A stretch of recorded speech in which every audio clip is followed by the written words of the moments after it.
Hey, everyone. This is Dr. Patrice Buckner Jackson, but you can call me PBJ. Welcome to another episode of Heart Work with PBJ, where we are disrupting cycles of burnout for people who do their work from the heart.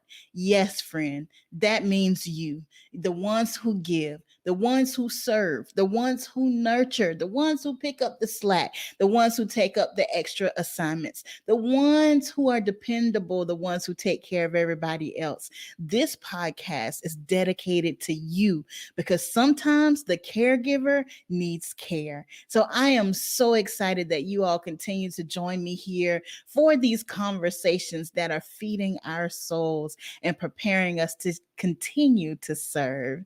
Listen, if you're not following me on Instagram, I need you to do that at Dr. Patrice Buckner Jackson. That's where you're going to get your spoonful of PBJ every Monday. Of course, a new episode of this podcast every Wednesday. And on Thursdays, I'm trying something new. I'm adding a little leadership moment or career moment. I don't know what we're going to call it, but y'all need to check it out. So go follow me on Instagram at Dr. Patrice Buckner Jackson. And I look forward to seeing you there. All right, you ready? Let's get into the episode.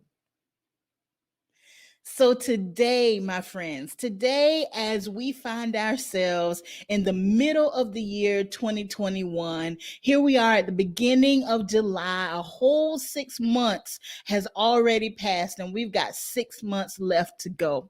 And as we look forward to the rest of this 6 months, we just passed July 4th, and here in America, July 4th was kind of a mark date for us concerning the pandemic, for people to go back outside and connect with family and to be vaccinated by and that kind of thing. And y'all, we went outside. You hear me? Like July 4th, based on what I saw on the news, the airports were full, the roads were full, or we are outside. But hear me when I say, I don't know how long we were really inside. I don't know. Friends, I'm hearing this conversation about moving towards a new normal. And I get it, right? We're all tired of talking about COVID-19. We're all tired of restrictions. Everybody is tired of wearing face coverings and the whole thing. Believe me, I understand. But I'm very concerned about this premature shepherding towards a new normal. And here's why.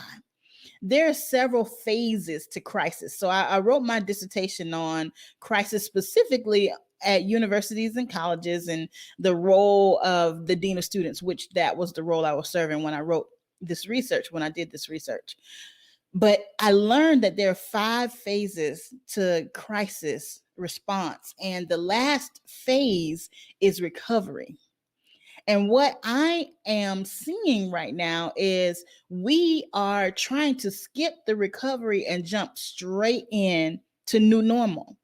We've been talking about new normal for maybe the last year, even while we were still in the midst of the pandemic, even while the mortality numbers were high, even before the vaccination was being distributed. We were already speaking this language of a new normal. And now that we've progressed some and there's some vaccinations, according to how you feel, this ain't political, but there's some stuff happening and our numbers are going down. Now the conversation sounds like we are in the new normal. But friends, I'm here to tell you that's not how crisis works. And what does this have to do with hard workers? Hang out with me. You're going to find out in a minute. But crisis doesn't jump straight from the crisis to new normal. You must go through the season of recovery. The purpose of recovery is to get you to whatever the new normal is going to be. There are several steps and processes in recovery that must be honored in order for us to be okay, to be whole, to be well when we get to this new normal. And you can apply this to any crisis in your life. Crisis is anything that disrupts your normal. So all of us have gone through a global pandemic. Stop and hear me say global pandemic, something that we never thought that we would go through in our whole entire life, but everybody went through it. But in the midst of that, we had social justice issues and people dying in the streets. In the midst of that, we had people losing loved ones and not being able to grieve the way that we are accustomed to grieving. Some of our loved ones passed away alone because we couldn't be in the hospital. For others, we couldn't even celebrate their lives in the way that we would love to celebrate their lives because people couldn't gather. Some of us have had to figure out how to do work and home at the same time with all the demands in the same place. Others of us wish we were still at work, but we're no longer at work because of layoffs. There was a whole lot going on. There was a whole lot going on in the last year and a half or so, and still going. We're not out of it yet. It's not over yet. We still got some numbers rising with different variants of the disease. So, my friends, how in the world do we jump from the crisis to new normal? It's just like if we went through a hurricane. If we went through a hurricane, winds are blowing, rains are coming down, flood waters are rising, everybody's just taking shelter. Like there's not a whole lot you can do in the midst of the crisis. Everybody's just trying to do whatever they can do to preserve life at that point, right? But once the rain stop, once the winds calm down, once things calm down, you don't tell people, "Hey, I know your house is flooded, but go back home and do new normal." You don't tell people, "Listen, I know all the windows are blown out of your business, but we want you to show up Monday, open the doors and just be normal. Just go do normal." That's not how that works. If it was physical damage that we could see, then I think it would be easier for us to understand that there is some recovery required before we can do whatever normal is going to be now. We've got to assess the damage. We got to look for some resources and we got to prioritize what the needs are. Then we need to make a plan to return to normal. There's so much stress about, well, people are not going back to work. I wonder why. We've been through a lot. Do we really expect the unemployment rate and the job rates to be the same as they were pre-pandemic right now? Is that really what we expect, or is that propaganda? Do we really expect people to come back to work like nothing ever happened and jump right in and get back on the same goals we had before the pandemic without any adjustment and without any impact? Is that what we really expect? And you can apply this again to any crisis in your life. Whatever has disrupted your normal, whatever has invaded your life and shifted things around, you need to recover. It might be a divorce. It may be a death in your family. Maybe you lost a job. Maybe you've gone through or going through sickness or illness. Whatever your crisis may be, before you jump into a new normal, before you feel pressed, before you feel coerced, before you feel pulled into a new normal, stop and recover. You deserve a recovery period. You need a recovery period. If we jump into new normal without going through the phase of recovery, we're building our houses on sand. It's just like moving back in to that flooded house. The flood waters have not receded yet.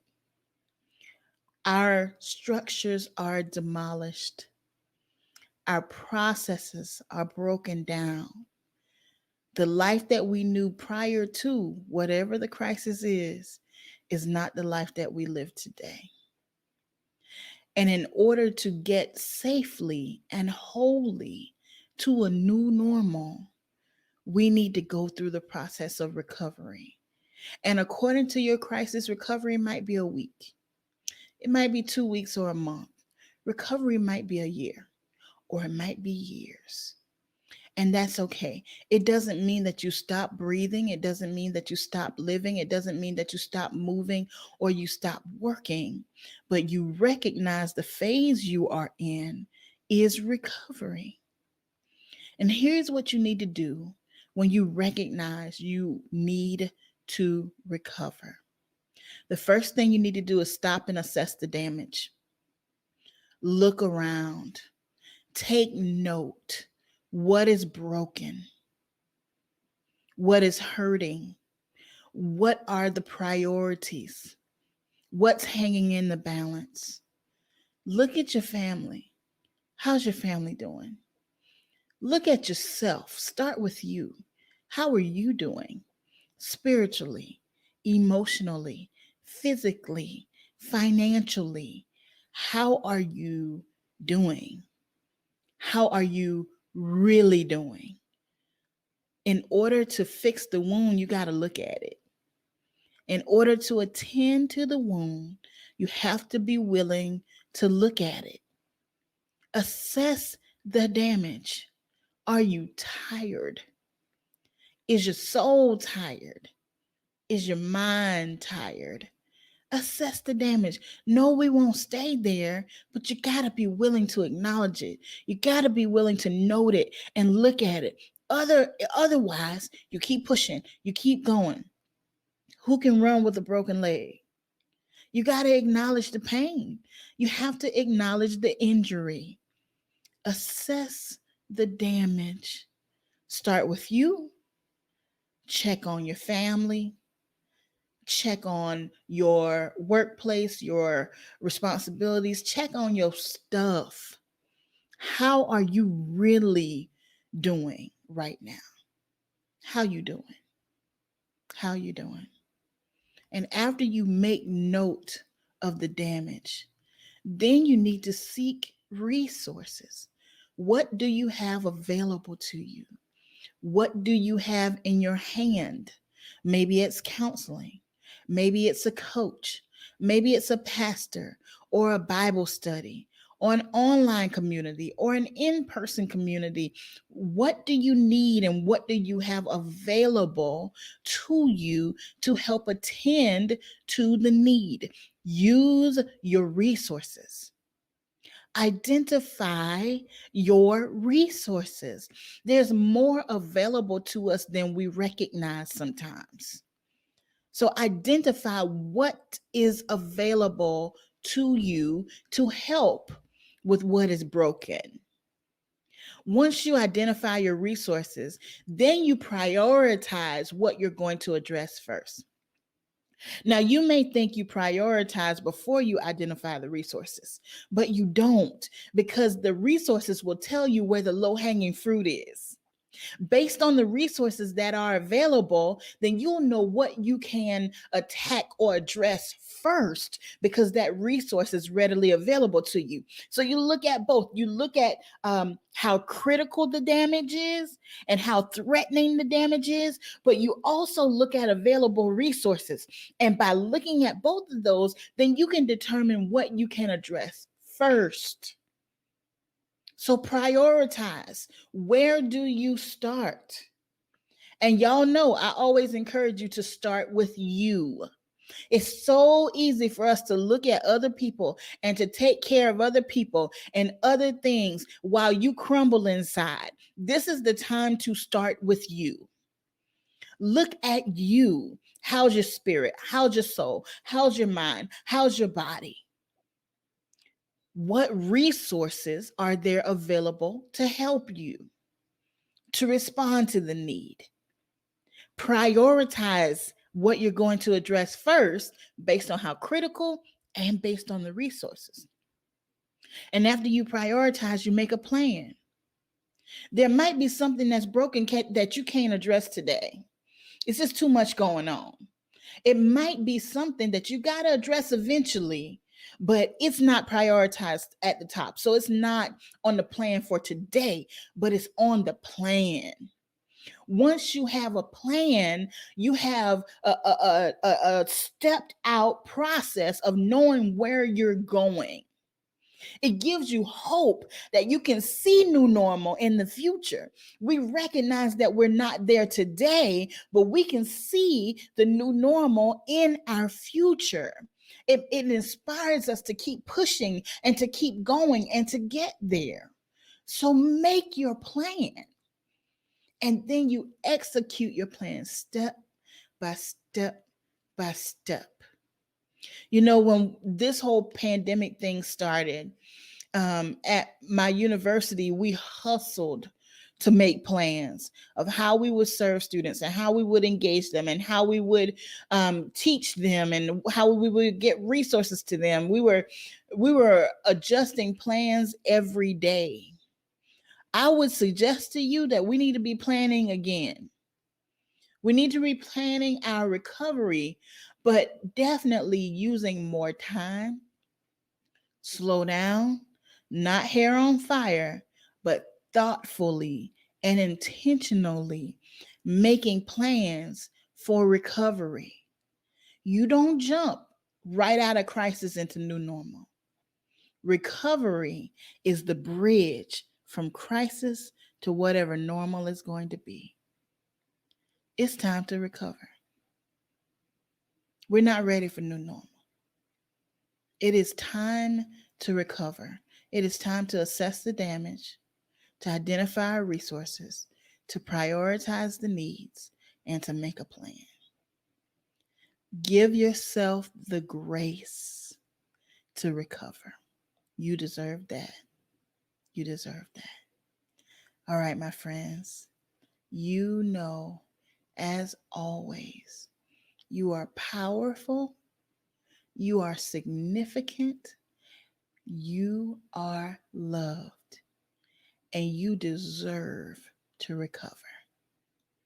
Love always, PBJ.